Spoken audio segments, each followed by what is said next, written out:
Shalom Bapak Ibu Saudara semuanya, semangat pagi. Mari dengan cepat kita buka 1 Tesalonika 2 ayat pertama.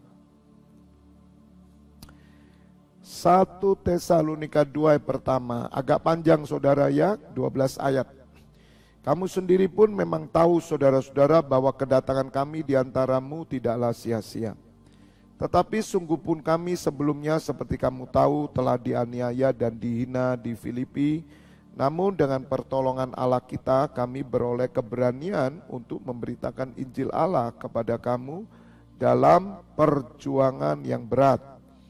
Sebab nasihat kami tidak lahir dari kesesatan atau dari maksud yang tidak murni dan juga tidak disertai tipu daya. Sebaliknya karena Allah telah menganggap kami layak untuk mempercayakan Injil kepada kami, karena itulah kami berbicara bukan untuk menyukakan manusia, melainkan untuk menyukakan Allah yang menguji hati kita.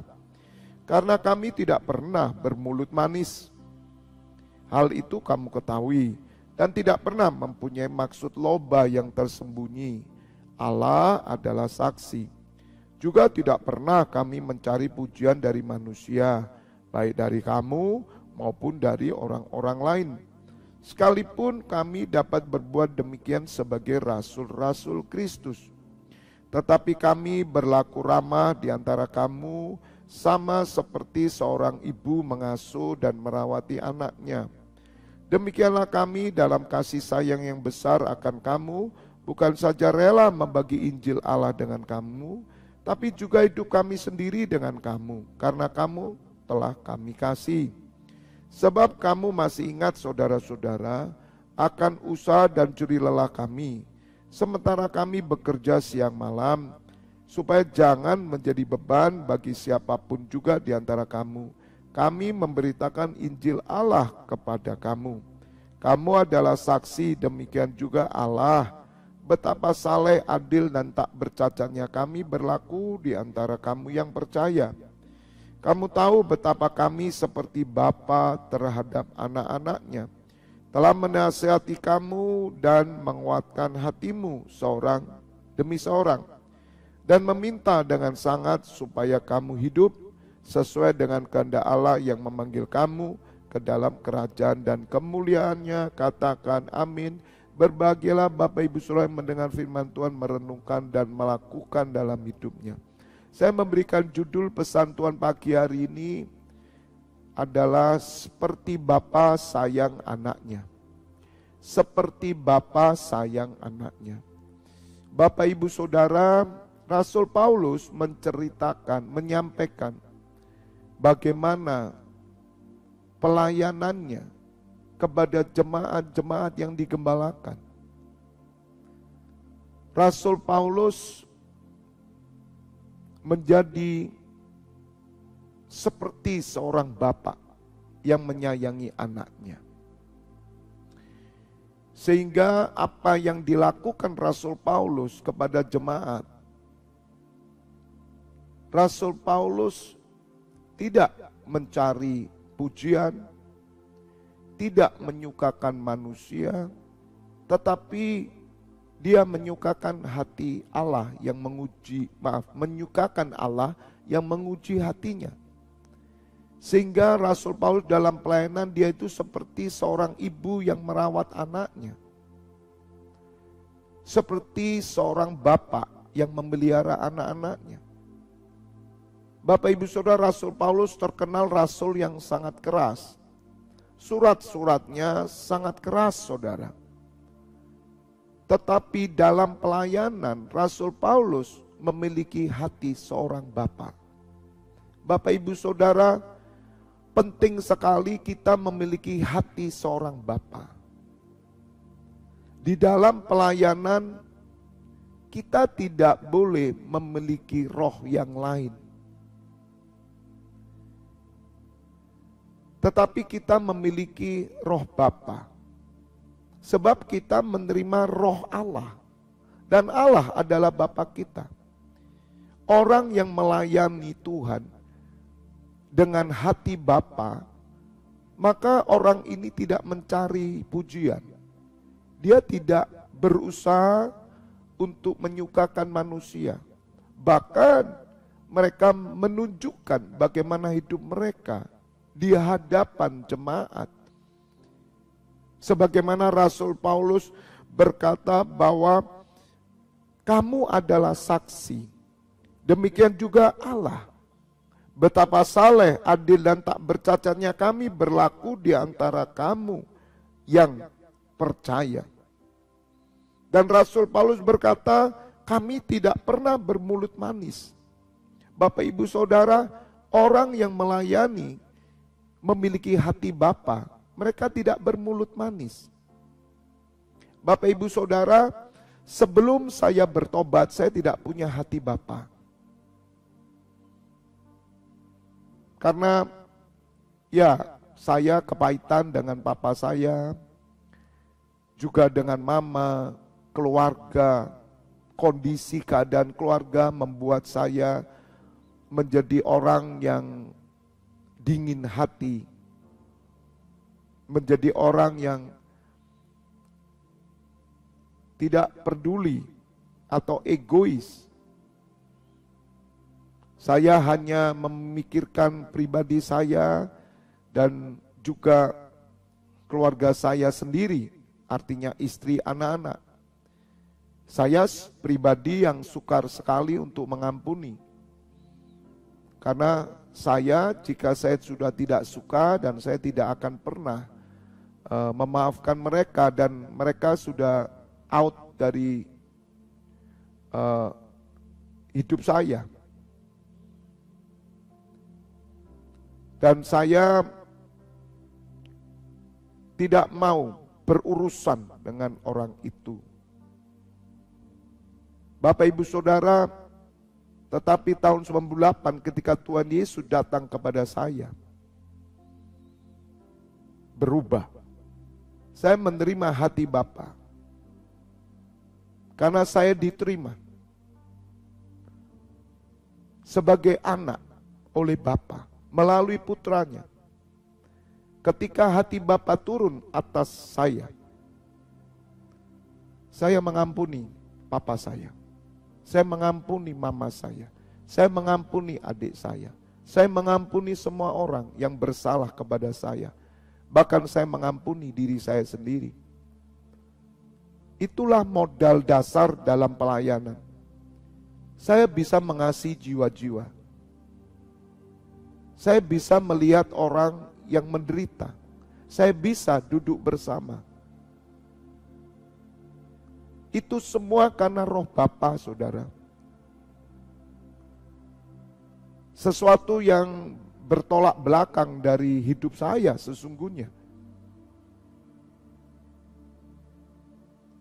Hati Bapa itu turun atas seorang berjumpa dengan Tuhan Yesus.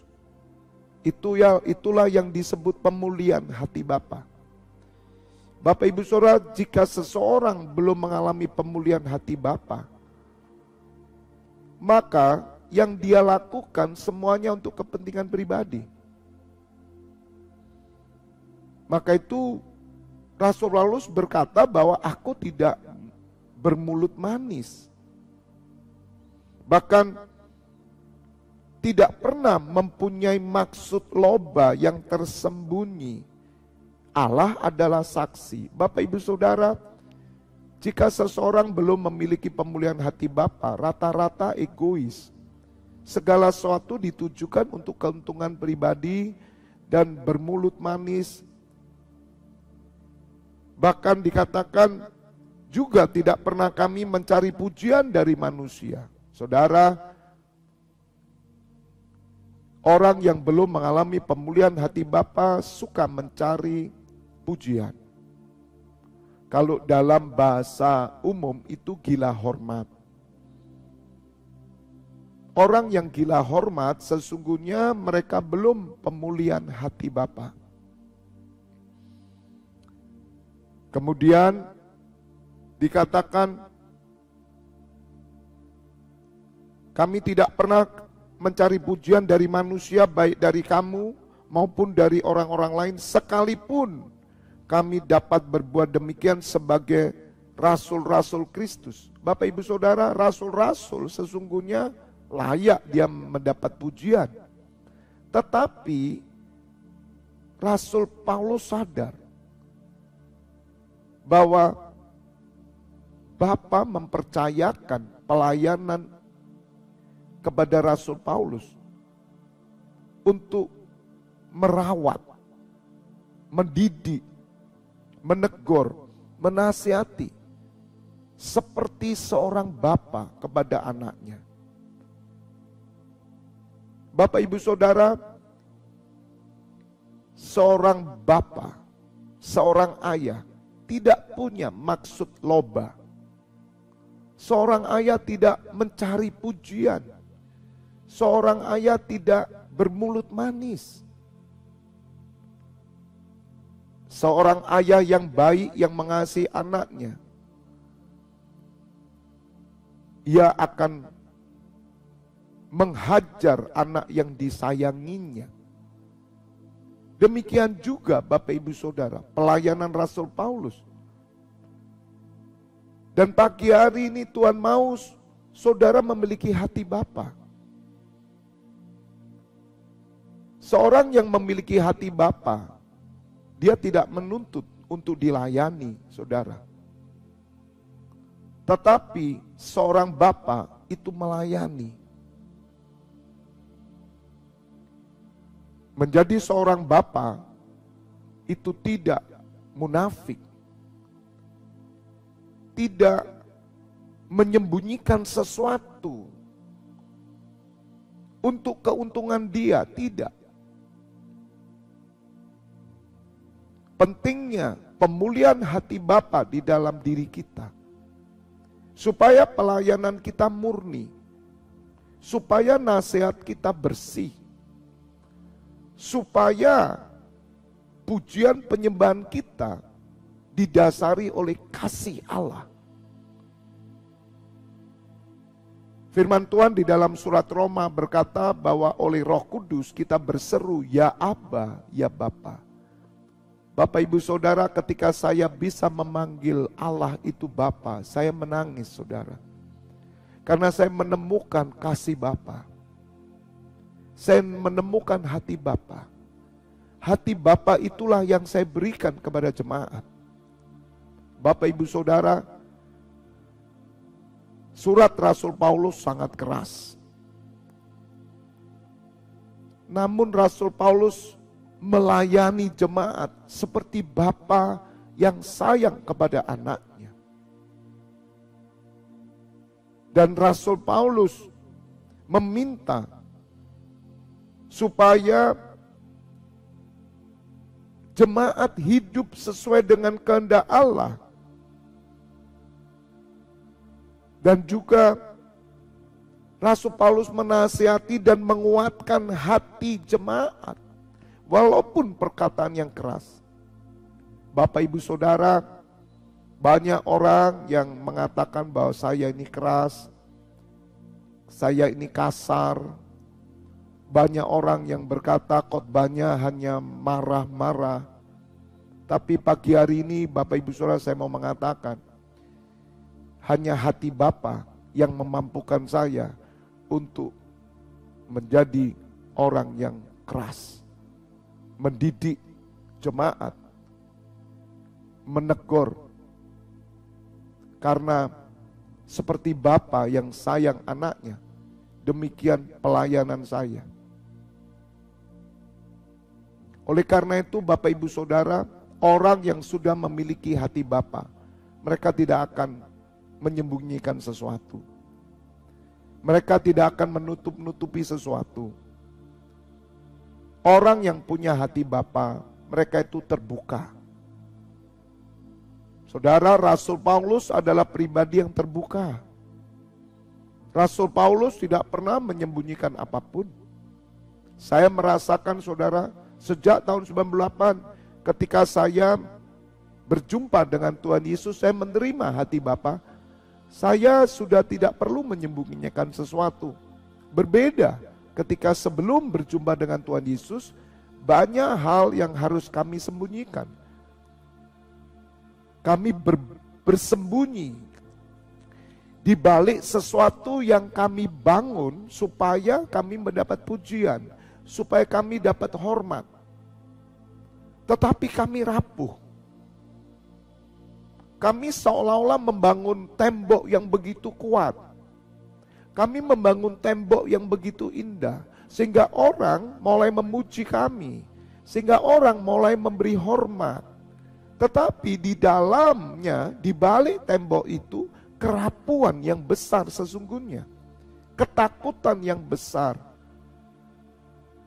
Kecemasan yang besar, kekhawatiran yang besar, tetapi kami mencoba menutupi dengan tembok, yaitu keangkuhan, keegoan, kepahitan, dan semuanya. Sehingga kami sepertinya nampak baik-baik, fine. Padahal saudara tidak. Tetapi ketika tahun 98 saya berjumpa dengan Tuhan Yesus, tembok yang saya bangun itu rontok, saudara. Saya menjadi pribadi yang memiliki hati Bapa, dan sejak itu tidak ada sesuatu pun yang saya tutupi dan saya bangun, tidak ada. Sebagaimana Rasul Paulus berkata, aku ada, sebagaimana aku ada sekarang, itu bukan karena aku, tapi karena kasih karunia. Bapak Ibu Saudara, orang mau menilai saya dengan nilai apapun, saya terbuka. Saya tidak pernah menyembunyikan apa-apa lagi. Karena saya menemukan hati Bapa. Orang yang sudah menemukan hati Bapa, dia tidak membangun sesuatu bagi dirinya, tapi dia membangun kerajaan Allah. Sama seperti Tuhan Yesus. Tuhan Yesus datang sebagai manusia dengan keadaan miskin. Orang tuanya miskin. Dia bekerja sebagai tukang kayu. Dan Tuhan Yesus hanya berjalan kaki bersama murid-muridnya. Dan terkenal mereka adalah orang-orang yang rakus, yang makan, dianggap penyesat. Tuhan Yesus tidak berusaha mencari pujian, tidak berusaha mencari sesuatu kehormatan. Tuhan Yesus tidak mencari muka. Bapak Ibu Saudara, jika saudara benar-benar berjumpa dengan Tuhan Yesus, saudara akan mengalami apa yang saya alami, apa yang Rasul Paulus alami. Saudara memiliki hati Bapa. Orang yang memiliki hati Bapa tidak gengsi. Sekali lagi, orang yang memiliki hati Bapa, dia tidak gengsi. Maka itu dalam pelayanan saya pribadi, saya tidak perlu membangun sesuatu di depan jemaat supaya saya berwibawa, supaya saya dihormati. Tidak. Saya vulgar terang-terangan. Apa adanya. Saya marah, saya tegur, saya tidak mencari muka. Saya tidak pernah takut kehilangan jemaat, kehilangan apapun. Karena saya menemukan hati Bapa. Dan Bapak Ibu Saudara, pelayanan hati Bapa inilah adalah pelayanan yang berkenan. Karena saudara datang dengan kasih. Kasih itu menegur, mendidik. Kasih itu merawat, membalut yang luka. Kasih itu bukan membiarkan orang salah dan kita tidak pernah menegur. Kasih itu mengabaikan keadaan jemaat yang mungkin mereka berbuat yang tidak benar. Kasih itu tidak menutup mata saudara. Kasih itu menutup dosa, tetapi dengan nasihat, dengan perkataan yang keras sebagaimana Tuhan Yesus. Perkataan Tuhan Yesus begitu keras. Tapi Tuhan Yesus membawa hati Bapa. Tuhan Yesus berkata, aku datang bukan untuk membinasakan, tetapi untuk menyelamatkan. Saudara, ketika kita melihat anak kita, dia mau masuk jurang, apa yang kita lakukan? Kita bisa menariknya dengan keras. Kalau anak kita menyeberang ke satu jalan yang penuh dengan kendaraan bermotor, tiba-tiba dia menyeberang. Ketika saudara melihat apa yang saudara lakukan, pasti saudara melakukan sesuatu dengan keras. Saudara akan tarik anak itu, mungkin anak itu sakit, mama atau papa sakit, tanganku kamu tarik. Bahkan mungkin di bahunya terluka karena mungkin kuku saudara panjang. Tapi untuk menyelamatkan dia, itulah yang dilakukan seorang bapak, saudara. Demikian juga dalam pelayanan Rasul Paulus. Rasul Paulus berkata bahwa orang yang dikasihi Allah, dia dihajar oleh Allah. Bapak ibu saudara, memasuki tahun 2024, mengakhiri 2023, mari kiranya saudara dipenuhi dengan hati Bapa. Sehingga Bapak ibu saudara ketika saudara melayani, saudara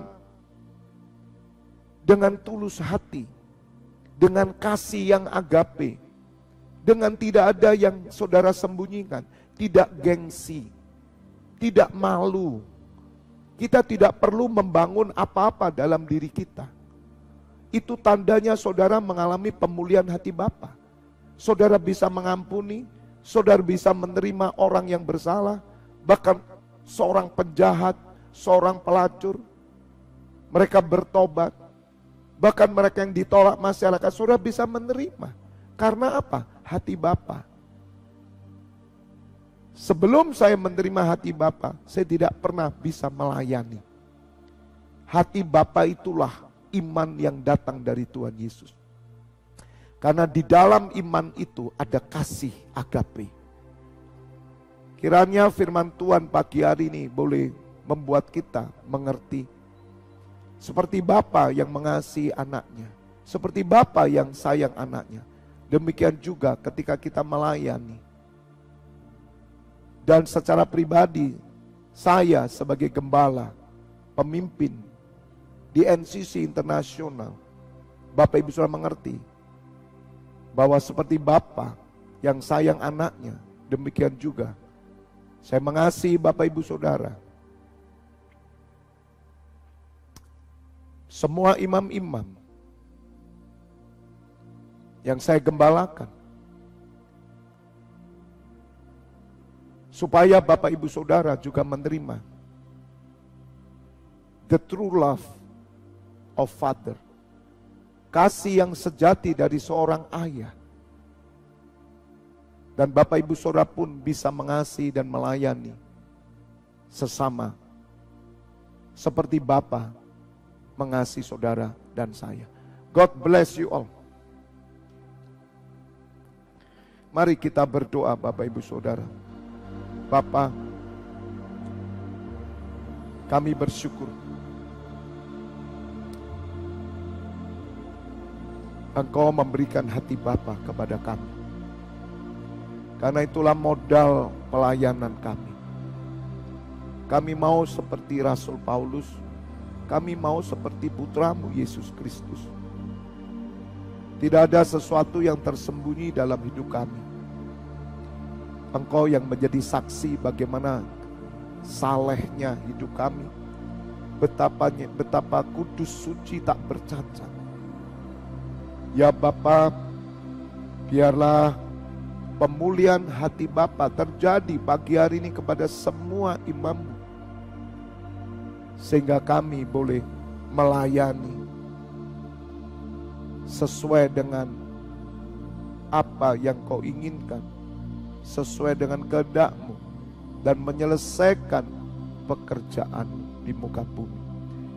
Terima kasih ya Bapa, hamba menyerahkan imam-Mu yang bertugas sampai jam 12 malam bahkan dini hari. Kau memberikan kekuatan bagi mereka semua dan kasih Bapa ada pada mereka. Terima kasih ya Bapa. Saat ini Bapak Ibu Saudara, buka kedua tangan-Mu. Terimalah pengurapan minyak dan anggur, persekutuan dengan tubuh dan darah putranya Yesus Kristus yang menyucikan dan menyembuhkan. Berkat kehidupan turun atas-Mu, di dalam nama Bapa, Putra, dan Roh Kudus. Bapak Ibu Saudara yang sudah menerima berkat Tuhan bersama saya katakan, amin. God bless you all.